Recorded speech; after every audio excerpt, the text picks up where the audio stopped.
Assalamualaikum warahmatullahi wabarakatuh. Perkenalkan, nama saya Alisa Siva Pratama dengan NIM 856654329 dari Prodi Pendidikan Anak Sekolah Dasar Universitas Terbuka Jambi. Di sini saya akan membuat video tugas mata kuliah Pancasila dengan tema pelajaran dari sejarah Pancasila bagi generasi muda. Masa awal kemerdekaan Indonesia tahun 1945 sampai 1950, pada tanggal 8 Agustus 1945, setelah proklamasi kemerdekaan Indonesia, Pancasila secara resmi diresmikan sebagai dasar negara oleh PPKI atau Panitia Persiapan Kemerdekaan Indonesia. Pada masa ini, negara Indonesia baru merdeka dan sedang membangun fondasi hukum dan politik. Pancasila menjadi pedoman utama dalam membangun Indonesia yang bersatu dan adil. Kemudian, pada tahun 1949, Indonesia membentuk Republik Indonesia Serikat atau disingkat RIS sebagai sistem negara federal, tetapi kemudian digantikan dengan Negara Kesatuan Republik Indonesia atau NKRI pada tahun 1950.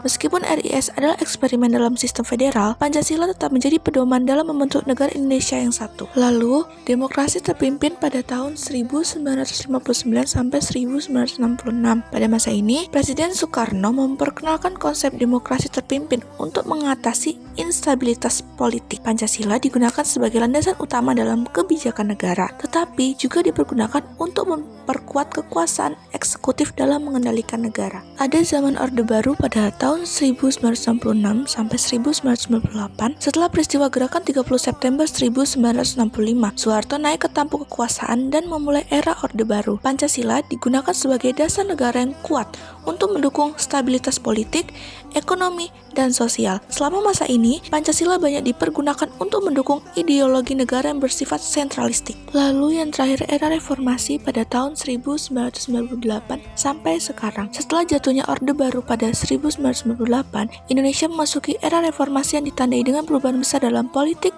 ekonomi, dan sosial. Pancasila kembali dipertegas sebagai dasar negara dalam transisi menuju demokrasi yang lebih terbuka dan pluralistik. Yang pertama ada toleransi dan persatuan. Sejarah Pancasila mengajarkan kita buat menghargai perbedaan dan tetap bersatu meski banyak keberagaman. Di zaman sekarang, kita harus bisa menjaga kerukunan di dunia yang makin terbuka dan seringkali penuh polarisasi, terutama di media sosial. Kemudian, keteguhan pada nilai. Meski Indonesia mengalami banyak perubahan, Pancasila tetap jadi dasar negara. Ini ngasih pelajaran buat kita bahwa memegang prinsip itu penting, terutama di dunia yang penuh tantangan dan perubahan cepat. Dan yang terakhir ada keadilan sosial. Pancasila ngajarin kita itu buat memperjuangkan keadilan sosial buat semua orang. Jadi bagi kita, ini berarti berjuang untuk kesetaraan, mulai dari akses pendidikan sampai hak-hak minoritas, dari perempuan sampai laki-laki.